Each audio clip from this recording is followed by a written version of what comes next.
Hello, everyone. Welcome to another episode of the Backmarkers F1 Show podcast. We're coming to a couple of days removed from the 2020 Bahrain Grand Prix, which we're going to be talking about today in this recap podcast.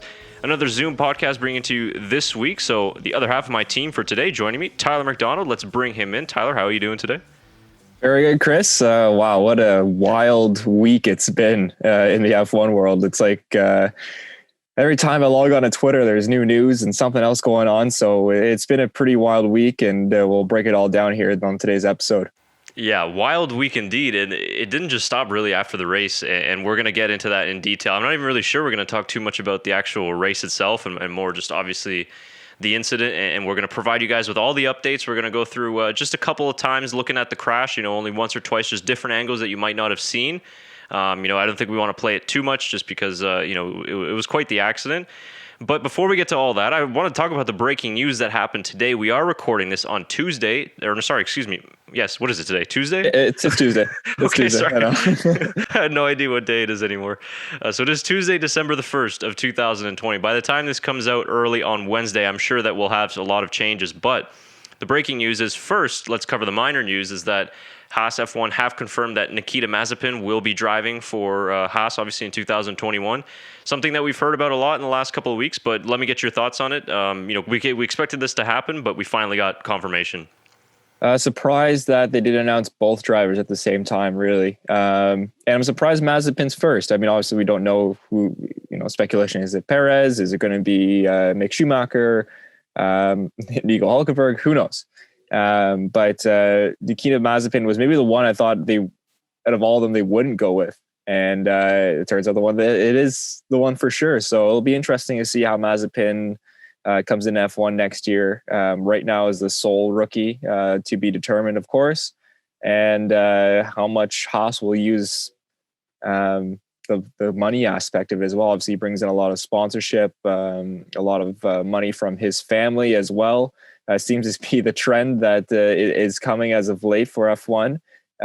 But all in all, it ends up being performance on track. So it will definitely be a development year. I still think he could have used another year in F2 to really hone his skills and prepare for a full year in F1. But very interesting news, and interesting that they would time this the way it is, that they're announcing it right now, especially after the incident just happened. If kind of my PR thinking would be, okay, maybe we'll just wait another week to announce this officially and kind of let the Roman thing fizzle out and make sure he's okay. But they went right for it.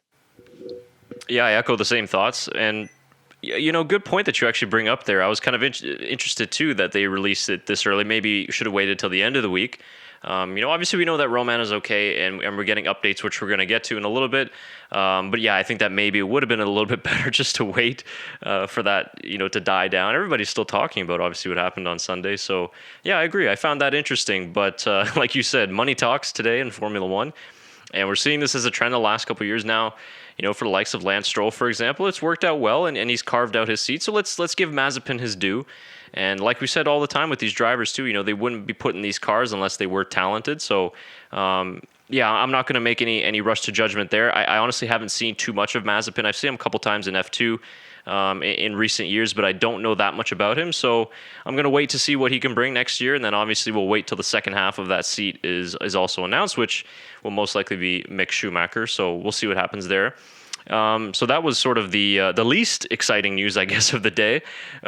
And the most, I wouldn't say exciting, but the most shocking news of the day was that Lewis Hamilton has tested positive for COVID, I guess, after the race, because he came into contact with somebody, I think, outside of the F1 circle that received a positive test, and then he went to go and get one, and then that's when the positive result came up. So he will miss this weekend's Sakhir Grand Prix on Sunday. And quite frankly, might even miss the season finale in Abu Dhabi because of the quarantine rules and the fact that they're going to have to fly over to Abu Dhabi a little bit earlier because of the rules there. So he might even miss two races, the final two races of the season. And yeah, I know Abu Dhabi. Sorry, Chris. I know Abu Dhabi is very strict on their COVID rules for people entering their country. So the United Arab Emirates, obviously. So it'll be interesting to see how Lewis will do. I think he only has to have one negative test to be able to fly into Abu Dhabi. So who knows? Obviously, this will go by time. But how weird would it be that a 7-time champion, the champion of the season, will not race the season finale? It's maybe never happened. Definitely in history. I don't think so. I mean, not definitely in these circumstances. And I think he said at the beginning of the year, the only thing that would stop him was this, is a positive test. So luckily, good thing you already won it. That's what I'm saying. Exactly. The luck of this guy is pretty amazing when you think about it, right? Because middle of the season, if he had to have missed 2 races, for example, that's a much different story, as we saw with Sergio Perez, obviously. Even though he's kind of regained those points and everything. But yeah, I think we saw with Fight Island and Abu Dhabi with the UFC just sort of how strict their restrictions are and their rules. So I think the same will apply to F1. And obviously with the triple header too, it doesn't make it any easier. But as of we're recording this at 5 o'clock in the afternoon on Tuesday, George Russell now is the front runner to replace Lewis Hamilton this weekend and possibly even further. I know Stoffel Van Dorn, the reserve driver, is being thrown around and that he was going to fly to Bahrain anyways, being the Mercedes reserve driver. But as of right now, the latest is that George Russell is the front runner. And maybe by the time you guys are watching this, you'll have confirmation. If that does indeed happen, Tyler, if Russell is confirmed, what are your thoughts on George getting the opportunity of a lifetime? Surprised, very surprised. And I don't know why. Maybe it's just because, he's with Williams. That's his team is Williams. And in my mind, Stoffel Van Dorn should get the seat and drive for Mercedes. He's the reserve driver. That's what he's there for. That's his job. He's the reserve driver for Mercedes AMG Petronas. Not the reserve driver for Williams. That's Roy Nissany, the Israeli, who has done a few practices so far this season and has been half decent in the Williams car to get some practice under his belt. Very surprised if it does happen. But, if you're George, you got to make it happen for yourself. This is a huge opportunity for George Russell to be a young one coming in, just his second year in F1, to go into a top seat, so the top seat. Lewis Hamilton's car, it's not like it's the championship winning car, driver and team. It's a huge opportunity for him to really push the envelope on his development and to show everyone how much talent he has, because I could only imagine his first ever F1 points being him standing at the top of the podium. I mean, if he goes in that seat, it's a very high possibility because he's most likely going to get pole the way he qualifies on Saturday. That's a very good point. I didn't actually think about that. He's one of the best qualifiers on the grid. So, yeah, it could be. And I think it's only happened a handful of times when a driver scored his first points in a race victory. And that happened, many years ago in the 70s and in the 60s. So I was a little surprised, too, because at first they said Van Dorn was sort of the front runner. And I said, okay, I'm actually glad that in the way that Haas did, replacing Romain Grosjean, they put Pietro Fittipaldi in the car, who is the official reserve driver. They didn't, go get Hülkenberg from Cologne and fly him all the way over here. Well, I'm surprised he hasn't got a call, because I've kind of heard his name in the mix too on the Twitterverse, but I think he's now the third man in the fight. Yeah. Well, that would another one too, his first ever podium to be a win. That would have been pretty cool for him too. I think that's like the fans' decision. That's the one that I want the most, obviously. But I'm happy with anybody that gets in that seat, because anything can happen, but you're in a guaranteed podium position. Like you said, it's a championship winning car, and the most dominant car possibly in the history of the sport, and the fastest car in the history of the sport. So what an opportunity it would be, but I'm not sure. I think it is going to end up being Russell. And again, this conversation will look a little weird after it is confirmed, but what an opportunity that's going to be, man, to score your first points and possibly a podium or even a race victory. Very interesting, though, but it's a good test if it is Russell to see what they want to do for the future, right? And the other, sorry, go ahead. I was going to say, well, let's talk about too, because we don't have the official decision right now as of the time we're recording this. Let's talk about if Stoffel Van Dorn does get in the seat instead of George Russell. A huge opportunity for Stoffel as well. Obviously, He was doing some testing for Mercedes for Formula E in Valencia, I believe, is where that was. So that's where he was, and he mentioned he's going to make his way to Bahrain no matter what. He got shafted out of a seat, obviously with Racing Point, because Hülkenberg took his seat there. Van Dorn, a Mercedes reserve driver, had the opportunity, was in the mix, and didn't get to race there. And Van Dorn kind of, I think, got a short end of the stick a little bit in his time in F1. Didn't have the greatest McLaren to race in at the time. And a lot of things didn't go his way. A very talented driver. He's done a lot in his career. And it would be an awesome opportunity to see him try and push for a podium, if not a race win, because he's someone that I've always kind of liked on the grid. And I wish that someone gave him another chance, because he's got a lot of talent. Yeah, me too. I agree with that, and I would been very happy if it was Van Dorn as well. So fingers crossed for either guy. It's an excellent opportunity. And the other thing that I'm looking out for, regardless of whoever the driver is, will be this weekend. We'll get to see this debate actually unfold at a race weekend. The whole car versus driver debate. Because obviously with Hamilton clinching the 7th World Championship and all the records he's broken this year, it's been a hot topic. Like, okay, how much of it is it the car versus how much of it is the driver? We saw the Turkish Grand Prix that he won was obviously kind of a pro in terms of the argument of it's the driver instead of the car, for example. But I think this is a great opportunity to finally see this play out, because if we see somebody like a Russell or a Van Dorn get in there and he can't outperform Valtteri, for example, or he can't outperform the Red Bulls, then we'll have more of an idea that, okay, more of the driver. But if it's the other way around and it's still so dominant. So I think this is going to be very interesting to see how it plays out, to get to finally actually see this argument play out in real life. But saying that argument, if George Russell, let's say, goes in there and beats Valtteri Bottas on race day, I don't think that says anything about the car. I think it says a lot about the driver behind the car. And is that something that really looks bad on Valtteri Bottas? He's been in the car for 3 years. This could really negatively affect Bottas a lot this weekend. And if you're Valtteri, you have to have a stellar weekend in Bahrain. You have to win the race. You don't have a choice. You have to win the race to keep the critics down. Because if George Russell, Stoffel Vandoorne, whoever goes in that seat and beats you, people are going to be calling for your seat. And that they're the better driver. So Mercedes are going to have an interesting look at things there. So it's a massive weekend for Valtteri Bottas. 100%. Somebody hit us up on Twitter a couple hours ago saying the same thing. Like, he's going to be the most under pressure driver of the weekend, and couldn't agree more with him and with you as well. That if he gets beat by a guy that's never driven this car before, and he's had an entire season with this car and years with the team, it's his seat might be put on the hot seat. We've kind of seen in the last couple of years that no matter what the fact that you got a contract or not, it doesn't really matter if they decide to choose it. They could buy you out. They could put another driver in. We saw that with Racing Point, obviously. So yeah, I think Valtteri, pressure is on.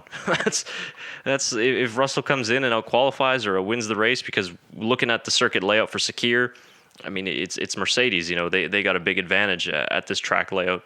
So it's. What an interesting turn of events. It's like we thought the last 3 races it was going to be okay, championships decided. We might get some good racing here or there, but it's just like complete 180. I know, it's crazy. I mean, could you imagine the scene if George Russell wins the race and then Mercedes put him in the seat with Lewis Hamilton next year, and all of a sudden Valtteri's out of a seat, then you have an open Williams spot there too. Right.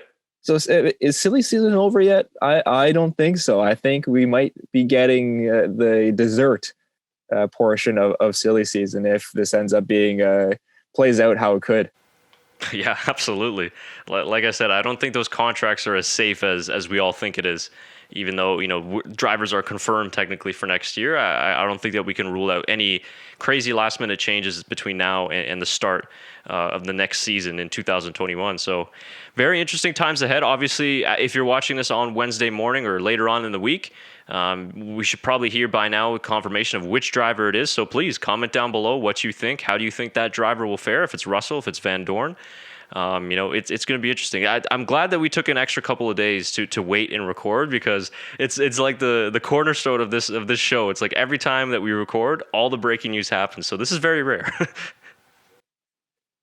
Yeah, we don't usually get this lucky to have breaking news happen, a couple hours before we record. So we'll take it in stride. And obviously, there's gonna be some more breaking news after this comes out. Just the nature of things. But yeah, no, pretty lucky we took another day to record this, because now we have some extra points to talk about. This is already going to be a very interesting podcast with everything that happened in the race, and now we kind of have a full other debate as well. You can almost make this a two-part podcast in a way. Yeah, for sure. Yeah, interesting couple of weeks ahead as we wrap up this this wild season. Okay, 2020. It could only happen in 2020. and it's not done yet. I mean, there's still 2 weeks to go, so who knows what's gonna happen between now and then, right? I was reading something where last year today, was it today or yesterday? One of the two, that it was the end of the 2019 season, the latest end of a Formula One season ever. Oh, well, we still have 2 races left. This is going to be the latest end for a long time. I don't think this will be beaten. Yeah, absolutely. Yeah, no, it's a crazy one. I can't wait till we do our season review. I think that might be a 2-hour show or something. There's a lot to talk about. I don't even remember Austria. Yeah, seriously. Yeah, it's crazy.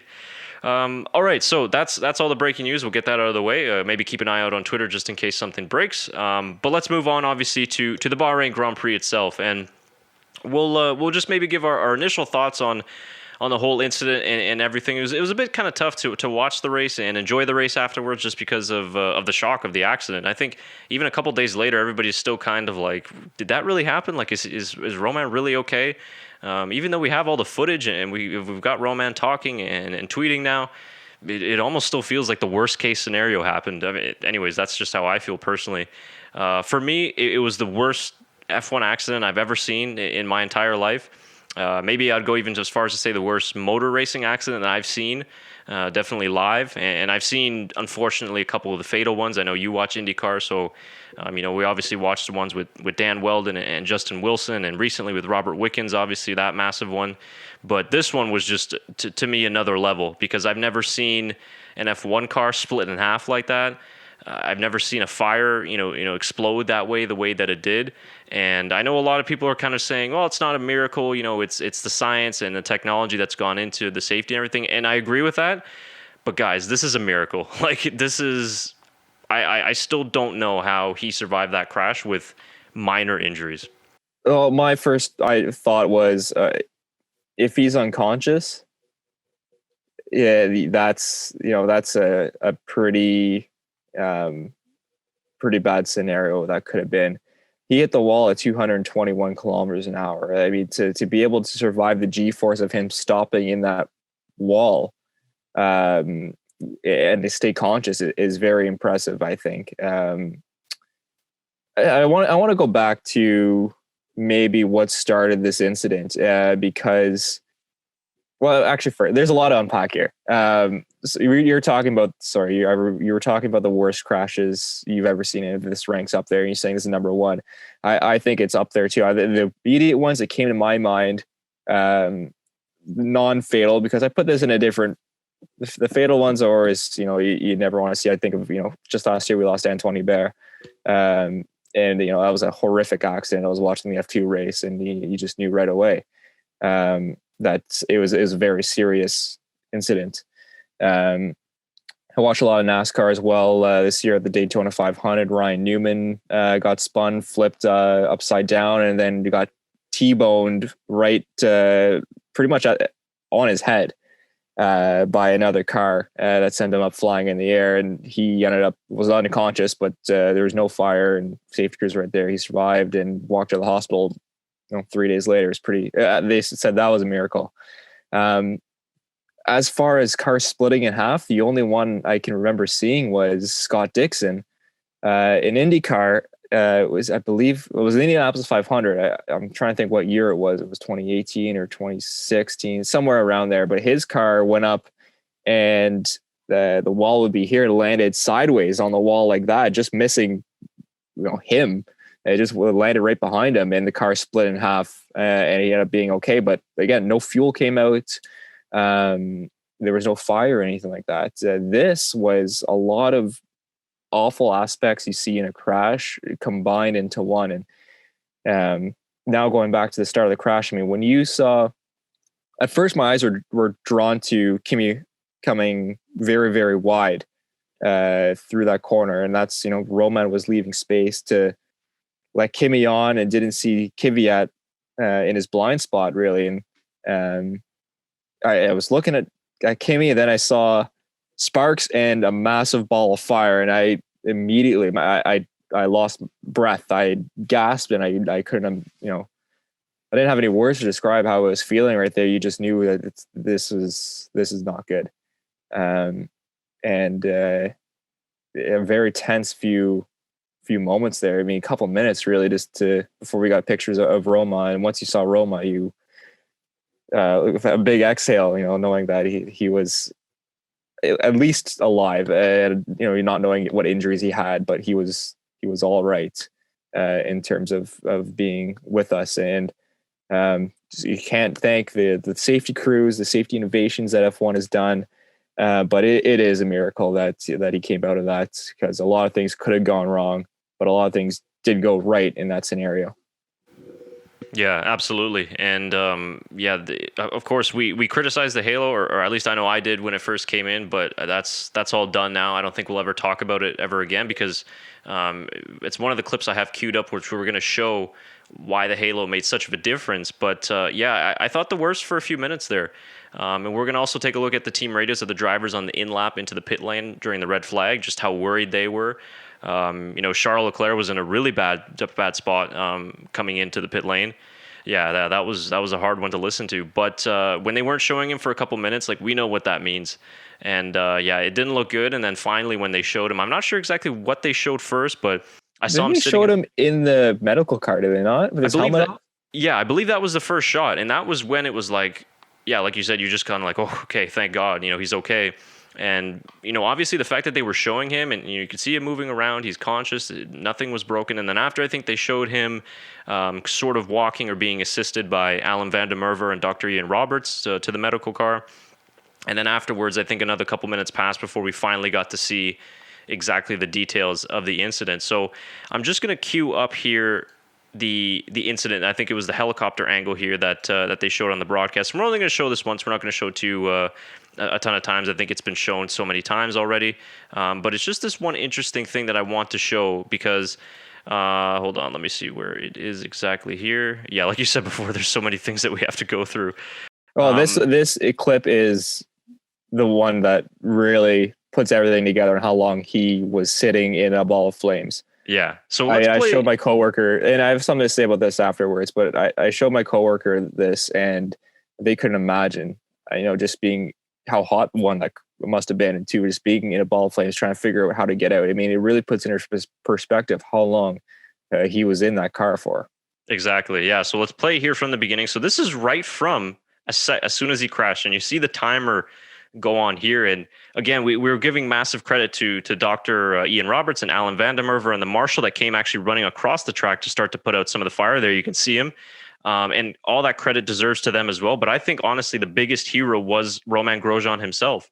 His training, his physical training, his mental training as well, to be able to get out of this. And yeah, you could see it right there. Coming up, I think officially it was 28 seconds out of the car, and then he's by the medical. I mean, that just... I still can't get over how he stayed conscious, how he was able to have the presence of mind to get the steering wheel off, get the part of the headrest off, jump out, and then somehow know exactly where he was over the guardrail. 28 seconds. That's... Yeah. I mean, and it was a tangled mess in that guardrail. To like the gap he had to crawl out of wasn't that big. So yeah, I mean, pretty crazy that he was able to have the wits about him amidst all the fire. It must have been hard to see with all the smoke and fire too, let alone just trying to figure out what's going on. To be able to undo your seatbelt, have everything, Hans device, get the radios, and to hop out where he did. So yeah, that's pretty wild. Yeah, and I'm so glad that you also mentioned the Hans device. There's another piece of safety that isn't getting as much credit as it needs to. Obviously, the halo, the seat belts, the monocoque structures and everything, but the Hans device as well. Remember that was able to keep his head stabilized so that there wasn't too much of a whiplash that might have knocked him unconscious had that Hans device not been there. So I think that's another little piece of safety equipment that deserves a lot of credit. So Now, the big question obviously was like, what would have happened, for example, had the halo not been there? And I just saw this actually just an hour ago before we came onto the air, and I'm not exactly sure who this is from and who created it. I found it from at F1_images on Twitter, so you can go and check it out there for themselves. So I'm not sure if you know who created this. Please give them credit. But here's just sort of a somewhat of a decent illustration of exactly what could have happened, or just sort of animation of the crash itself. And you see the car where it split, the literal car going through the guardrail, but the fact that the halo was actually the thing that bent the guardrail, and if it wasn't the halo, unfortunately, it would have been Romain's helmet. So, I mean, I just think that's remarkable. Yeah, that's sure. The halo did a lot there to wedge the barrier. The barrier shouldn't fail like that. It must have hit at just the perfect angle. And I know that's going to be investigated by Ross Brawn and FIA on why that failed in a certain way. But the halo really did its job there because, you could only imagine the awful scenario that would have been if the halo wasn't there. And you know what? It also provided him an escape route with the barrier, not right on top of him. It gave him a little bit of leverage and room to be able to get out. So yeah, I mean, as much as we hated it at first, like you said, Chris, I don't think there's any debate anymore. I think the debate is over. The halo is exactly what F1 needed. Absolutely. And there's a great article on, excuse me, the Race Magazine for our good friend of ours, our fan of our show, Chris Medland, who was actually on Sportsnet 590 The Fan, which is a Canadian radio show here. Nice to hear his voice on Canadian media. Yeah, it was. Yeah, Chris. It's about time that they brought on some decent F1 personalities, and Chris is one of the best. So he wrote, I think, was probably one of the best articles to me that summarized the whole events. And it was pretty short, but it was a kind of good summary of the events and the feelings around the paddock and everything. But from there, I was able to learn that I got confirmation that he did have to remove the steering wheel and the headrest as well. That's one thing I was kind of questioning or wondering about is, did the steering wheel come off? Was it still attached after the accident? And so it looks like the steering wheel was still attached and the headrest as well. So it looks like that he got the steering wheel off, seatbelts off, part of the headrest off, because I'm going to show you this picture here. There's some remarkable pictures of the crashes afterwards. And I don't know if anybody have seen some of these, but there's a bunch of great ones here. Maybe I'll show you this one here first, Tyler. I don't know if you can see that one. Hold on here a second. If I just end that there. Yeah, there's a bunch of crazy ones that I found, and the ones of the car afterwards that you're going to see are pretty wild. Yeah. So let's go to this one. There we go. So this one here is of the halo itself. So this one was shown on the broadcast, but somebody just kind of took a screenshot of it. Remarkably, fairly still intact. It's just a carbon fiber that's been the carbon fiber, obviously that surrounds it, that's been kind of ripped there, but it doesn't even look bent. Yeah, no, exactly. It's just a little bit has sheared off. Obviously, a lot of it is charred because of the fire and the fire extinguisher that was being put out as well. I'm just going to go a little bit later on here, which was the one that I was about to talk about. There's a lot of great pictures here. So that's of the car. Okay, so here's the one that you see of the charred remains of the car. And you can see, obviously, the halo relatively still intact. Mm-hmm. And then I don't know if you can see the headrest in this angle. I might have a better photo of it somewhere here. Yeah, I think that you can see it in this one a little bit. This one is a more high-res picture, as you can see here, halo on its side. The headrest is just on the side. So I think Chris Medland was saying that he was only able to get one side of the headrest off, which was just enough for him to squeeze through, and then was able to safely get out. But yeah, that's, I mean, I just can't, I'm like speechless looking at the photos every single time. It's crazy. Yeah, and there's going to be a full-on new training to how to get out of the car quicker than he could have been able to, Yeah, absolutely. I don't know if they could do training for this scenario exactly. Right, yeah, but at least you obviously, you can't really anticipate this, right? Wow, yeah, that's wild. But when you look at it, the monocoque still is relatively intact. I mean, you can make out the car, but I don't know if you remember this when they first initially went to the shots of the guardrail. And, you're looking at it and you're like, what is that in the middle? And you're like, holy shit, that's the car. Like the car is embedded in the guardrail. Yeah. Yeah, no, it's pretty crazy that it split that way. It ended up catching him because if he went through the guardrail and then kept going, it could have been a lot worse, obviously. So it did part of its job. But it's interesting to see whether they'll change that to a different barrier, if they'll look at the Armco barriers and maybe restructure them. I know in North America, if a lot of the NASCAR, they have those safer barriers where it's a concrete wall, but in front of the concrete wall are styrofoam and then a steel wall. And it absorbs a lot of the impact. It helps with that. But I mean, I don't know if it's still a hard wall. Who knows? I'm not an engineer. It's just kind of my ideas. Yeah, no, for sure. Kind of like, remember the F2 crash earlier this year in Russia when the driver sort of went through that and then there's a fire there as well? It's kind of immediately what I thought of, that maybe we need to have that sort of Tech Pro wall. And then at the very least, like he goes into the wall and it's a bit of a softer impact. Mm-hmm. Yeah, no, the Tech Pro walls seem to be pretty good, but I don't know if a Tech Pro wall would give way there. Like, would it whip away and not completely protect the driver? It's interesting to see what they could come up with. I want to mention something too, Chris, that I forgot to mention after we saw that long video of Romain in the fire, how long it took me to get out, 28 seconds.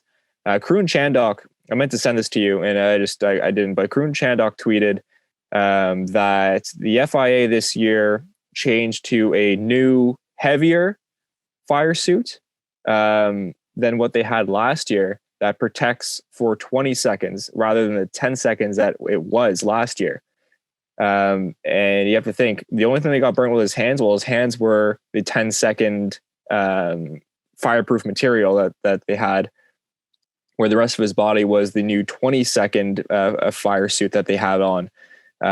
So that is a huge thing to think about as well. If this would have happened last year, maybe we could have seen his whole body with second-degree burns. Well, with the new fire suit that they put in, obviously they took the initiative to do it.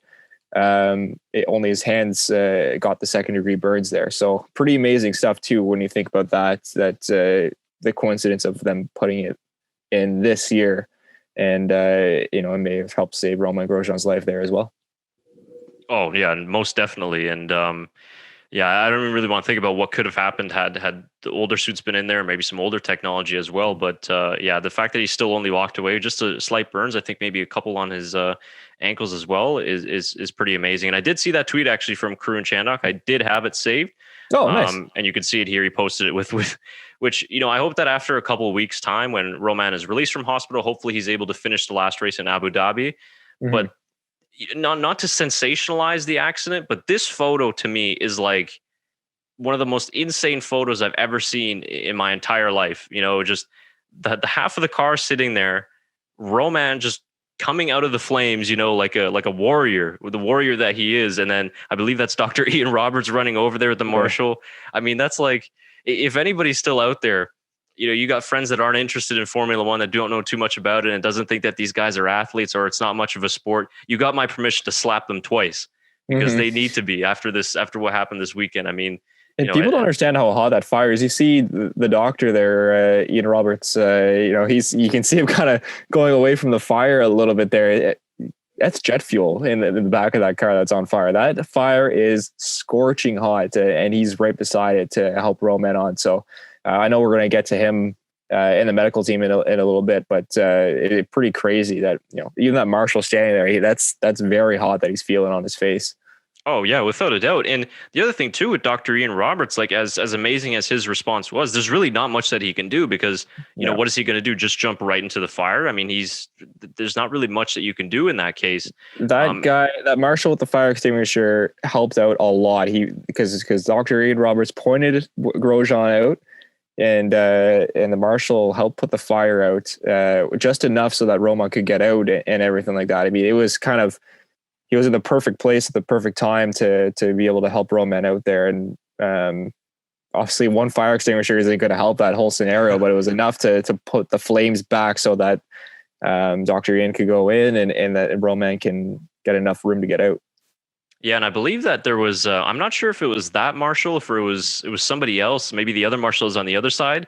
He had problems taking the pin out of the fire extinguisher because it wasn't I'm not. I was reading something. I wish I would have saved that, but that I think Ian Roberts or it was either Alan Van der Merwe had to run over and help them pull that pin because Tyler. I'm sure you know you've dealt with this at your workplace. The exact protocols of how to properly operate a fire extinguisher, which if everybody watching this might be a good thing to learn for just for your own house. I mean, I don't necessarily know how to use one either, so this is sort of maybe a good little a reminder for everybody just to brush up on that safety because it could make a big difference. Like you said, the extra kind of 10-15 seconds of using that fire extinguisher at least help Roman get out, have some sort of an exit that way. Yeah, it's not very hard to operate at all. Yeah, it's pretty dummy proof as long as you maybe search a video up on YouTube and get yourself familiar. Obviously, make sure you have one in your house. And maybe if you don't have one, go out and make the $25 purchase to get one. Because it may not save everything if it's a big fire, but it may help you get out of a scenario. There's a lot of different fire things you could think of. Electrical fire. Don't use water, please. Water is conductive, and that will electrocute you. So make sure you use the proper fire extinguisher and the proper firefighting methods. But it's definitely a reminder for everyone how important they are to have around the household, back of your car. Just one of those little 5-pound ones in the back of your car could save someone's life.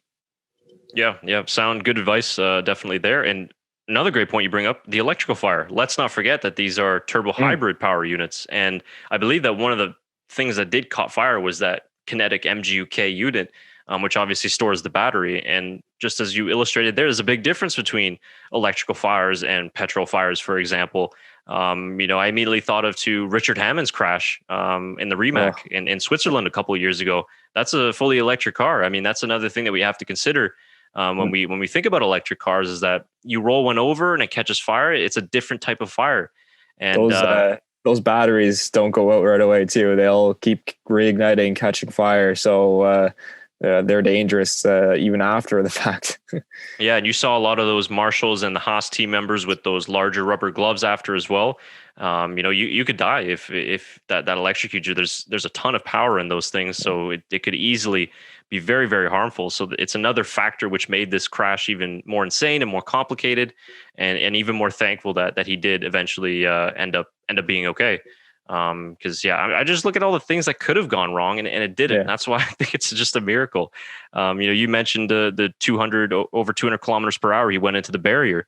I believe it was reported a 53 G impact, which is ridiculous. It's insane. And people don't survive. Normal people don't survive that. 53 Gs is unheard of.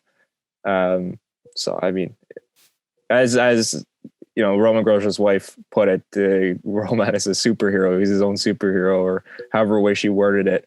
And it's true. It is very true because, he did a fantastic job to have the wits to help himself get out of that instant. Yeah, absolutely agree with that too.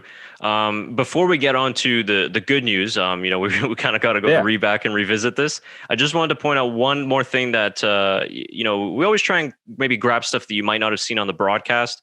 And, I'm not sure how many people are involved in F1 Twitter, so maybe it's something that you didn't see. But I just wanted to share with everybody the driver reactions on the way into the pit lane during the red flag. And, obviously there was a lot of concern. Most of the drivers were able to actually see it in their mirrors in terms of the accident. So I just wanted to play some of the team radios. This is about a 2 or 3 minute long clip, and we'll just kind of talk over it as we go. But I just thought it was very nice to see all the genuine concern that these drivers had. And, you kind of feel for Charles Leclerc near the end of the clip because he was pretty distraught. But this first one is from, I believe, Lando Norris. Are they okay? I see a fire. Is everyone all right? I'm trying to find out. What happened? Sergio Perez. A big crash towards the back. A big crash. Can I just honestly say that I don't know if you guys could hear the sirens in the background of this engine. That's like the worst sound ever. Like I just hate listening to that. You know what I mean? Like even though I know Roman's okay, it's just like Jesus Christ. Yeah, absolutely. Everyone okay?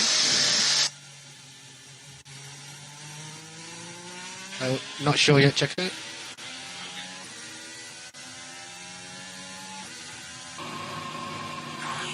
everybody okay?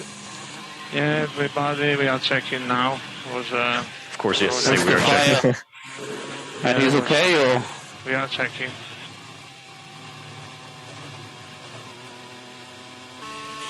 How's Grosjean doing? No info yet. If possible, try Is the to driver make a okay? gap. I'll let you know. Try to make a gap to the cars in front and pick up a bit of speed.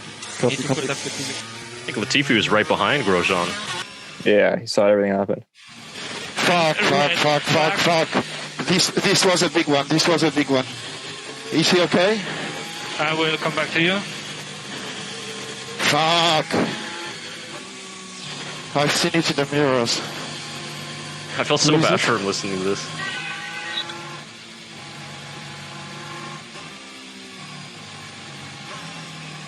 It's Grosjean. Still no information. I will let you know.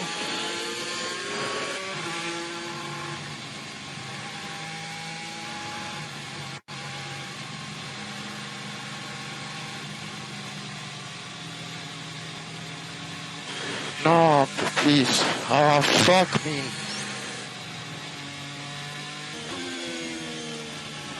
And we will go through the pit lane, and we'll stop on the pit lane, and please try to keep a gap to the car in front. Still no information? Still no information. You can see he's putting his hands on his head cheese. Yeah. Wow. Is he okay? What's going on there? I will let you know. I don't know at the moment.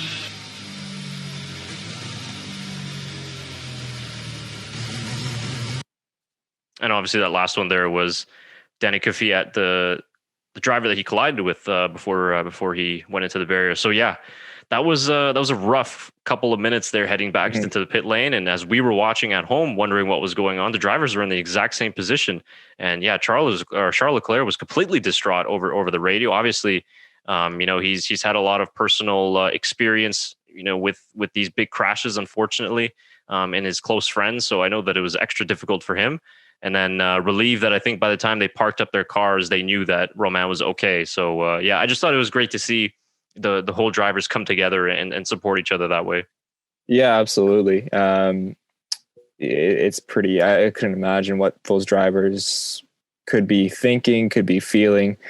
It really was summed up well by Charles and his emotions. I know Danny Kvyat. I think there was a little more to the audio there later in Kvyat's, but on how desperate he was to see if he was okay as well. Because obviously he's the one that ended up making contact. I mean, I should say Romain made contact with Kvyat. There's nowhere Kvyat could go. But if you're a driver in that scenario, you're still thinking you had something to do with it. It's your fault. It is absolutely crazy what these drivers were feeling, what they were thinking during that in lap. And good thing we saw the good news after. One thing is interesting. I didn't hear, and I wasn't able to find Kevin Magnussen's radio, and I wonder if maybe they just never released it or what exactly there, because I could only imagine what his reaction would be as well, being a teammate. Yeah, I believe it was. It might have been in that Reddit clip that was there. I believe that at first he was just sort of asking like what position he was in. He wasn't exactly sure what the red flag was about. And then I think later on in the lap he was just asking, who it was and everything like that. But I don't know if it was the full length team radio. I don't know if it's going to come out in the next couple of days. It's interesting too, because we saw Charles saw it in his mirrors. He saw the full crash in his mirrors, where he had other drivers like Esteban Ocon who had no idea what happened. He's like, why is there a red flag? What is going on? And it just tells you on what drivers are doing at that one point. You have no idea what's going on behind you, depending on where you are in the field, what you're looking at in your mirrors, who's around you, and everything like that. Yeah, absolutely. And another thing too, I was kind of interested to know is, I know they showed it partially, but they paused the onboard as Romain went into the barriers. I'm wondering if anybody has the footage of it, because I'm not exactly sure at what point maybe the cameras weren't operating anymore. But there's also a rear camera on the rear of the car as well. So I'm not sure if that was able to stay intact. Maybe they won't release the footage as well before there's an investigation, or they just won't release it at all, which I can understand. But personally, just something I'd be interested in, just to see sort of the moment of impact, or even the car separating, because they have multiple onboard cameras as well. So I don't know if that will be able to be released within the next couple of days or not. Yeah, I would have to think that the FIA will be doing a lot of investigation on maybe how the Helms device worked, how he, if the camera was even operational, how he got the one pin out, and what they could do better for self-extraction like that. But I mean, we saw in the last Stroll crash how the camera cut out, midway, almost how he was, after he was upside down. But we'll get to that in a little bit. But I don't know. I don't think a camera could survive that sort of impact, but who knows? Who knows? I don't think I need to see the onboard crash. I don't think I want to see the impact on board. I think that's just a little too much for me personally. Yeah, no, I agree. And it's a weird fascination, though. I must say so myself, because, on the one hand, you don't want to see it, but there's some sort of bit of curiosity. I don't know what it is, but I don't know if anybody's always had that experience where you drive by on the highway and you see that there's a crash, and for whatever reason, you're just interested to see it, even though it could be just a terrible scene, just like this one was. So there's some bit of curiosity there for me personally. Again, like, I'm fine with it either way. I don't want to see it, if it doesn't come out. But it's just interesting with the crashes, and it kind of just segues into another point I wanted to bring up before we get on to the good news regarding Romain. And this was brought up by Daniel Ricciardo, that he was very critical of the way Formula One handled the replays. He said that it was too much of a Hollywood show, and that it was replayed too many times. So what are your thoughts? I mean, obviously, you and I have been in broadcast trucks before, and we've sort of, I don't know, actually, maybe I was thinking about this, and unfortunately, Shaker's not here. I'm not sure, Tyler, if you remember the Auto Fury FC game a couple years ago when Johnny Steele got injured. He had a head injury. I'm not sure if you were working with us on that game. Maybe Shaker was, but I remember for us in the truck, we weren't able to show any of the replays of his head injury until we knew that he was okay, until he finally got stretchered off. And I believe only at that point we showed wide shots only. So when you're in the broadcast sense, you're not allowed to show anything until you have absolute confirmation that somebody's okay. And then once they had that confirmation, they were able to show some more in detail replay. So let me get your thoughts on Ricardo's comments that it was maybe a little bit excessive. Yeah, I think he was the only driver with that comment as well. Vettel also had a few criticisms as well. Okay. Not as hard as Daniel Ricciardo, but he echoed some of the same thoughts. Okay. I get it from a driver's point of view. That, if that was you, maybe you wouldn't want it being broadcasted, a bunch of times.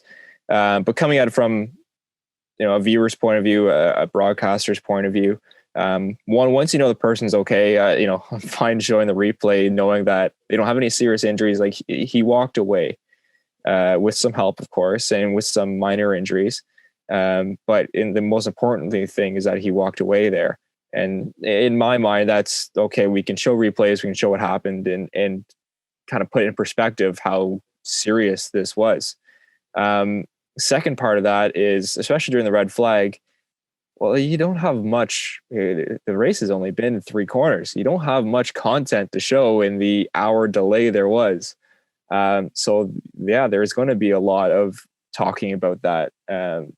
And showing replays in different angles, because you need to fill an hour's worth of TV time. And it's hard to do when you got nothing really planned, especially when it's just like that, a red flag out of nowhere. It's not a pre-planned schedule, not a pre-planned show. You're kind of going off the cuff with everything. So you have to understand from both perspectives. And in the end, I don't agree with Daniel. I didn't think it was overblown too much. If anything, it's kind of good that they showed the amount of safety innovations they've come up with F1, and how safe the cars are. It really showed how much technology and how much innovation have gone into the safety aspect of the sport. Yeah, I agree. That's a point that I was going to make too, is that for me, it's like, it's also knowing that finally that he was okay, there wasn't any major injuries, that it's not, I don't know if showing off is the proper term, but showcasing just how safe the sport is, the innovations, and just the absurdity of the whole event. Just how spectacular it was, both in a negative way and a positive way. But like, it's almost like you want to holy shit, look at this. It was just one of those moments where it would have been very difficult to not show any of those replays, because people at home would have been sitting there going, okay, thank God Roman's okay, but what happened? Like, we didn't know what happened. We just saw the big explosion and that was it. So there was a big curiosity of the fans and the teams as well. The teams didn't really know what was going on. So again, I completely understand Daniel Ricciardo's point and where he's coming from. I didn't have to get in the car after that. I was telling you guys, like, I wasn't really in the mood to watch the race after that. I didn't have to go in and strap myself in the car and race at the same speeds that Grosjean was doing and do a whole 50, 7-lap race or whatever it was after that. So I totally get where Daniel Ricciardo's coming from. I don't think that he's even wrong. I just think that there's an aspect of it's the broadcast. They have to put that information out. They have to cover it. Maybe it was excessive one too many times. Maybe it was like, okay, we get it because it was the same angles. But then again, you also do have to understand that some of the angles and the slow motion cameras that they had on it, it was spectacular to see. And it was part of telling the story of the race, even though, obviously this isn't a cinematic Hollywood type of thing. This is sport. These are real people. It's real life. But at the end of the day, it's like you said, too, they have to fill the gap, too. There's people that are tuning in late, that are seeing all the commotion. Hey, what happened? So let's just show it by the time we go racing again. So, I see both points for sure. I just think it was tough for the drivers because all the big screens are there, right? Oh. So everybody's watching it. So, and like I said, I couldn't imagine having to strap in an hour later and go do it. And that's the mentality of a racing car driver that 99.9% of people don't have. And that's what makes one of the things that makes the racing car drivers so special and so brave and heroes and people that you look up to, because they have the mentality, that could happen. But knowing that, getting to the car and racing and going the speeds that they are, they're true athletes, true heroes, and people that people like me as a kid, look up to, when I was younger. And you look at them now at some of them are our age, and you just think, how amazing of an individual they are to be able to hop into that car and have the talent, one, and two, to have the bravery to do, the whole sport in general. Yeah, they're true warriors for sure. Mm-hmm. And even though sometimes, even on this podcast, obviously sometimes we had Romain Grosjean at the butt of our jokes, but sometimes it's just for entertainment. We just try and lighten up the show a little bit and use some humor. But we have massive respect for every single one of these drivers. Mm-hmm. And anytime if we do make a criticism, it's never anything personal or anything like that. And it's at times like this where it's just like, like these guys are the true heroes. They're the ones that should be paid hundreds of millions of dollars. Forget that salary cap talk. Pay these guys the money that they deserve for what they're doing. They are putting their lives on the line, and we forget that all too often. So yeah.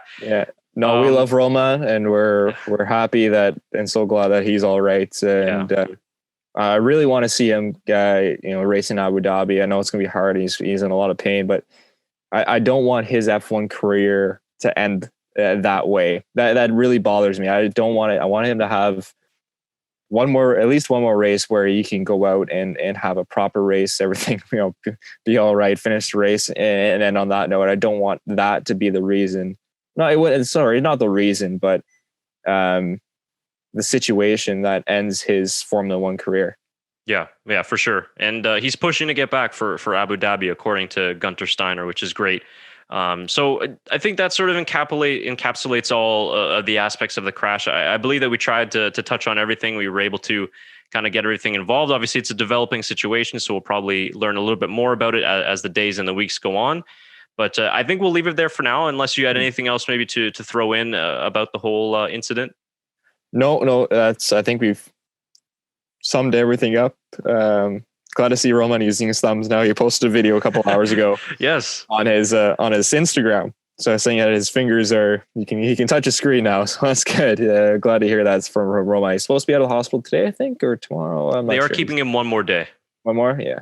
Which it's probably the best safety wise. Not because of his injuries, actually, it's probably because of COVID. It's probably best in the right spot right there. Yeah, I think that they said it's easier just to treat his burns there. So I'm not exactly sure what they're using and how you even go about treating stuff like that. But yeah, I mean he's not going anywhere anyway. So yeah, it might as well as a precaution. So we'll leave all the I guess the somber stuff and the dramatic stuff there in the past, and we'll move on to some good news, some stuff that brought a smile to my face, and I'm sure for everybody else. And that's obviously the messages from Roman himself. If you haven't seen them, we'll go through all the ones that he's released so far. So I just wanted to start off with the one that was immediately released, I believe, on the Sunday night while he was in hospital. So this was just a quick, short message that he was able to give to his fans. Hello, everyone.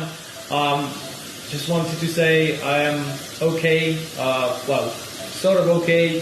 Thank you very much for all the messages. I mean, I wasn't for the Halo some years ago, but I think it's the greatest thing that we've brought to Formula One, and without it I wouldn't be able to speak to you today. So thanks to all the medical staff at the circuit, at the hospital, and hopefully I can write you quite soon some messages and tell you how it's going.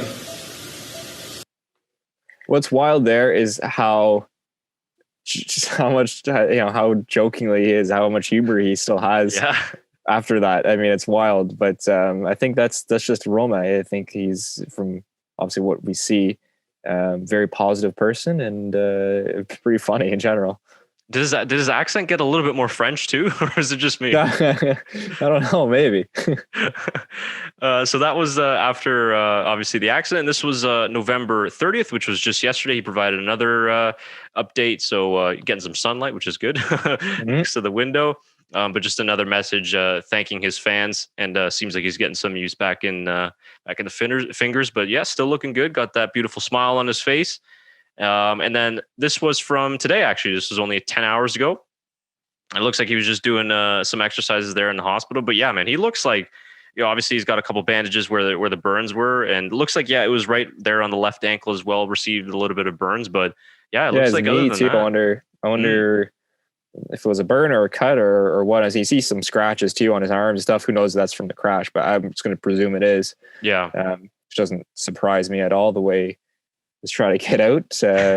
But yeah, no, he posted, we don't have it here, but a video on his Instagram as well, in French and English. So if you are interested to looking at that, you can go on Grosjean's Instagram. Yeah, I got that one right here. Oh, no, I did post it there. Well, look at that.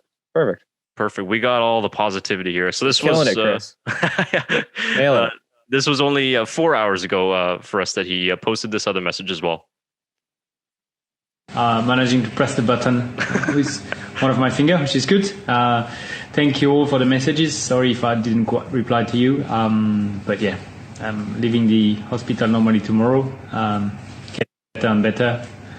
Obviously, a few parts a bit painful, but hey, it's okay. I mean, after what happened, I guess the pain is not too bad. So, yes, I'm happy to be alive and to talk to you. Not that final line. It's like, no shit. Yeah, crazy. God damn. So yeah, that was it. He posted another one in French. I thought this one was really cool. It was created by, I think it was a fan or whatever. But yeah, I think that's got to be the thumbnail of this episode or something. That's awesome. Really cool design. Whoever, I don't know who designed that or what, but with Benoit Moreau to say. Yeah, Benoit Moreau design. Really impressive talent there to be able to draw that. Must be a computer sketch or whatever, but very talented. Yeah, it looks really cool. And just the last one was he did a French TV interview. So obviously we're not going to play it. We don't speak French, even though I guess we probably should. But I can understand. I can try and translate. It's a different. Canadian French is different than yeah, it is French. It's very different. I thought I had it just over here translated. It was posted on F1.com. So you guys, if you go on Romain Grosjean's Instagram, you can watch the interview there as well. If you do understand French, or even if not, if you're still interested. But on F1.com, there's kind of a couple translations out of the interview that he said there. Just to pick out the highlights, he said, he saw death coming. Which is not a surprise. That's scary. Yeah, and then he told the French broadcaster TF1, "I see my visor turning all orange. I see the flames on the left side of the car. I thought about a lot of things, including Niki Lauda. and the thought that it wasn't possible to end up like that. Not now. I couldn't finish my story in Formula One like that. And then he goes on just kind of detailing the rest of it as well. Here, talking about how, obviously he thought about his children and his wife as well. He giving credit to all the medical staff. So you guys can go check that out on F1.com. So yeah, I mean, I'm really curious if he's going to do maybe a more in-depth interview within the next couple of days or weeks, just kind of detailing his whole, almost like a step-by-step, like how he got out, how he was able to, keep the right of mind to do all that and stuff. But yeah, so that's the good news that we just wanted to share with you guys there, that he is in good spirits. He is doing well. Like you said, he's got a little bit of humor as well there, trying to figure out how to be able to type on the phone as well. So we'll see obviously what happens with him. Fittipaldi is in the car for this weekend, but fingers crossed, like you said, I would agree. It'd be nice to see him in Abu Dhabi, get a race done, and be able to leave F1 on a very positive note. I was telling my coworker who also watches F1, I was like, it'll be interesting to see how Emerson does in the car. And I thought, oh, that's not the right. That's the wrong name. But legendary racing name. Fittipaldi's back in F1, a Brazilian back in an F1 seat. So he hasn't driven the 2020 car, I believe, but hopefully he succeeds well and has a good race for himself. Yeah, absolutely. I think the latest that he was in was in 2019 car, but obviously he'll have a couple of free practice sessions to try and get up to speed. Okay, so that's all we have on that incident as well. So as always, comment down below your thoughts on the crash. We'd love to hear your perspectives, what you thought of all the incidents, the clips that we've talked about and everything. Very curious to see the reaction and everybody's own personal thoughts on it. Let's wrap up just with a couple of quick thoughts on the actual race. We did have a race in the end that Lewis Hamilton won. I thought, like, just after Stroll got spun around on his head, I'm like, just stop the race now. This is cursed. Well, I think Carlos Sainz said he's like, man, this race is ridiculous or wild. He said something along those lines, and. We should probably talk about that. Stroll. There was another crazy accident, and what you would usually go down as a spectacular accident, I guess, was kind of lackluster. With Stroll flipping upside down graciously. It was just a little flip, landed on the halo again. In perspective there, because it gave him a little bit of a gap to slide out of the car, which you saw on the broadcast him crawling out. And Dr. Ian Roberts, that's the right name? Yep. Yeah. There with Stroll going back to work right away, and did a good job helping to get Stroll out of the car. A wild one for Stroll to flip upside down like that, and he was all right, just saying, I'm just upside down. I'm okay. I saw Kvyat involved too in that one, and that one was more Kvyat's fault than the Grosjean incident, of course. Yeah, I kind of just saw that one as a 50-50, sort of like a Hulkenberg Grosjean a couple years ago at Abu Dhabi. I agree. I didn't think that I think he got 10 seconds in the end to stop go for that, but I just kind of thought it was a racing incident. It was just one of those corners. Two doesn't go into one. Looking back on it, I guess, but again, Stroll was turning in. He was ahead in that corner. Kvyat sent it a little bit late on the inside, but he did see a gap. And it's another one of those sort of lap one opening race incidents where it's just like, all right, racing incident. It was just unfortunate the way they came together and the way he flipped. Yeah, no, not ideal, but glad Lance was okay. Really tough for Racing Point in the constructors, and we'll get to Perez. And I guess we can talk about Perez now. The heartbreak for Sergio Perez and for Racing Point. They came in third in the constructor standings. Needed some good finish. Their car looked very, very strong. Perez was on for a solid podium. Into podium, back-to-back podiums for the first time in his career, and an engine goes. Just the awful luck for Perez for that engine to go, and caught fire as well. Another fire that they had to deal with, and Racing Point ended up scoring 0 points, and I believe they're 40 points now, the deficit of McLaren, or am I wrong? Let me just check right now. I'm actually just on the F1 website. They took what's Racing Point's loss is obviously McLaren's gain in the end with only 2 races to go. So $10 million, £10 million it is, or whatever. That's a lot of money. Yeah. All right. So get out your mental math here. McLaren is on 171 and Racing Point is at 154. Okay, so is that 171? You said 171. Yeah. Oh, that's not as big as I thought it was. Yeah. It's a little bit less. It's only like 17 points, I think. Yeah. 19, I think. Anyways, my Somewhere around math there. was Not 40. maybe it's 40 separating the top six. Yeah. Or maybe it's from Renault. Or not the 'cause top Renault six, has- sorry, 2 to 6. Yeah. Yeah. McLaren has 171. Ferrari in sixth has 131. Okay, so And then 40. Renault in fifth at 144. Okay, so that's what it is. 40 separating 2 to 6. Okay. Yeah. Where was this other one that I just wanted to show? Because you were just talking about the fire actually on Perez's car. And let's see if I can find it here in my notes. Yeah, here it is. So this was I think they did show this actually on the broadcast. So there were plenty of brave marshals out in Bahrain, and there was even one more here that was crazy. Trying to get to the fire here. There's a guy running across the track. It's the bravest guy I've ever seen. Yeah. Brave or stupid. Yeah. That should be happening. No. Yeah, well, Crofty's right. That shouldn't be happening, but I can understand with what we saw with Grosjean's incident a couple hours before how that marshal was very keen to get to the fire. Yeah. So I don't blame the marshal there, but good thing Lando saw him because we've seen a few weird incidents with marshals and being too close to cars this season. Too many close calls. So something maybe to keep in the track notes for down the line for the FIA. Yeah, just getting back on Racing Point, I was just so heartbreaking to see Perez. He was on for another podium. Would have been, I think, first time in his career he scored 2 straight podiums. Yeah. And unfortunately just got taken away from him just at the end there. It was so close. I think he only had maybe less than 10 laps to go until the end. I think it was 3 laps left, 4 laps left. Oh, yeah? Was it? Wow. Yeah. Yeah, Yeah, it just sucks, man. You saw Otmar Safnauer on the pit wall. It was just like... Yeah.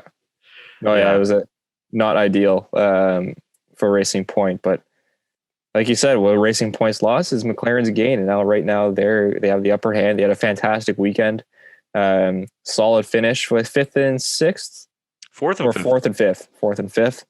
They were 5th and 6th until Perez, I guess. And they'll be pretty handy at the outer loop. So is Racing Point. Racing Point's going to be a very fast, handy car around that outer loop at Bahrain. I wonder if any teams have brought a low downforce package to the track. Yeah, maybe Renault. Renault's usually good at the low downforce circuits, but yeah, that's going to be an interesting circuit as well. And then obviously the driver who picked up most because of that was Alex Albon, who was running in 4th. Decent race weekend after his crash in FP2. Was still behind obviously Perez in terms of race pace. I forgot about that incident. That was a massive shunt for Alex Albon too. Like massive. Yeah, it was so much that went on, and that's not even like the 4th for 5th biggest story. Yeah. But then so he picked up his second career podium. Sergio Perez actually on Monday had sort of a YouTube press conference with the Mexican media. I thought he was going to announce he's not in F1, but that wasn't the case. Yeah, no, nothing came of it. He said that he's in talks for like a reserve driver role with a big team in 2021. He doesn't rule out Red Bull. He still says that he's in the mix, but they're only going to wait till the end of the year. But I'm kind of thinking now that Albon got this podium, it's just sort of that final confirmation that they need. I think they announced Alex as some sort of a Red Bull ambassador to something. So to me, that just kind of indicates that they are going to stick with him until the end of the year. But still nothing confirmed. So it could change between now and at the end of Abu Dhabi. But again, it's interesting how both of them were kind of running right behind each other and one benefited off the other. And it was kind of the other way around in Turkey and now it flipped over for this race. Yeah, very interesting how that works out. It's weird how things work out like that. Yeah, absolutely. I mean, I guess what else was there really from the race? Anything notable that sticks out to you? Sainz, the beautiful overtake on Charles Leclerc. Thought he had a very good race. George Russell finishing 12th. Bottas had a puncture and someone else had engine issues, I think, as well, going to the line. So Russell was very close to getting his first ever F1 points. But a solid drive by him. I think it's really it. Max was close. Then they didn't push hard enough. I think Max said he was hoping that Red Bull would be a little more aggressive with their strategy than what they did do. to try and beat Hamilton. And then again, Hamilton, another masterclass. 98th Grand Prix win, I believe. I think it's 95 or 96. Was it? I think 96. Okay. Yeah. Another race. You lose it. Yeah. But very good race from Lewis. Yeah. Just the final one for me. Just another one that I saw that we didn't get to see on the broadcast, just to further showcase just how much of a handful the SF1000 is. This kind of explains why Vettel fell back so far after the restart.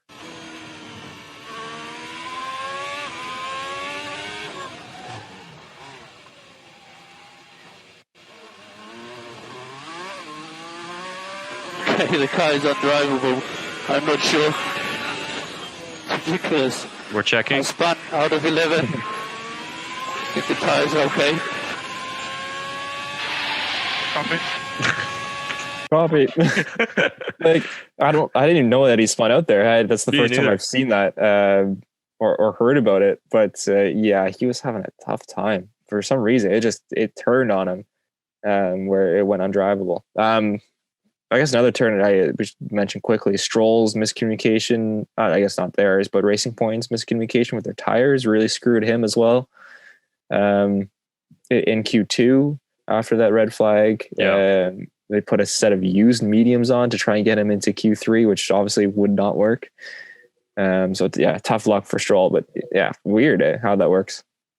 Yeah, and another weird one too is that I believe it was after Valtteri picked up the puncture. I think it was after the red flag when we restarted, or maybe it was before. It would have been after the red flag. He came in and put 3 tires on actually in a pit stop. So when he went onto the medium tire, he only put 3 wheels on instead of 4. And everybody was like, "Oh, like is that legal?" And apparently it is. It is in the regulations as of 2018. That you can put it's the same compound, so that's fine. And obviously what happened was that Valtteri's tires were pretty much brand new, except for that one that obviously got the puncture. So the rest of them were in good shape. So they just changed out the 3 of those and then kept the that older one on. No, I didn't know that. That's interesting. Yeah. So another little. Why don't you just put all 4 on? Sorry? Why wouldn't you just put all 4 on? What's one tire going to do at the end? I guess you have a puncture, but I don't know. Yeah, because he didn't have a new set of the mediums, and they wanted to go on to the mediums. So yeah, they kept the one that was on, and then the other 3 just got switched out. So yeah, interesting though. I never Very knew that. interesting. Yeah. All right. Well, I think that'll about do it. This was quite a long one, quite a detailed one. Everybody's kind of still regrouping after what was a wild weekend, so it would be nice to have a quieter one this weekend. Plenty to look forward to. I'm not sure if I'll be able to get out a preview for the Sakhir Grand Prix. I'm doing a couple more shifts at work this week, so hopefully I'll be able to try and get something out to you guys. If not on a video form on YouTube, then just in a written form on our website, just to kind of preview the upcoming track, because it is technically a brand new layout. So, a lot to learn from there. But very interesting to see what will happen this weekend with Fittipaldi in the car and whoever is in that Mercedes, and just a wild track layout as well. So, show goes on. Yeah, it should be an interesting weekend.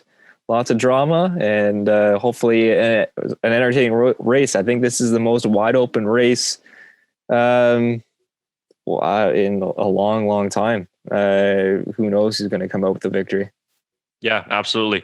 I'm very much looking forward to it. Looking forward to hearing from everybody on the 2020 Bahrain Grand Prix. So get those comments down below in the center of this video, and also on Twitter as well at TBMF1Show. If you got any thoughts or anything interesting from the past weekend that you want to send to us, please forward it to us that way.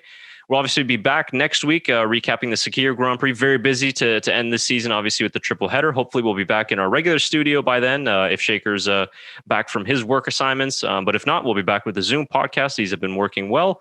And coming to the end of the season. And if you guys are interested in listening to the audio long form version of these podcasts, we're on Spotify and on iTunes. And also you can find the RSS feed on our website under the podcast section. Tyler, again, thanks very much for joining me today. Appreciate the time. Anything else that you'd like to add? No, wild weekend, and let's hope for an interesting but less wild weekend, I guess, coming up for the Sakhir Grand Prix. Should be a fun one. Yeah, me too. I echo those thoughts for sure. Thanks again for coming on. Appreciate it. That was a really, really good podcast. I enjoyed that one. I enjoyed everybody for joining us along. Thank you very much again for the support, and we'll be back very soon after the Sakhir Grand Prix. Enjoy the rest of the week. Have yourself a great day.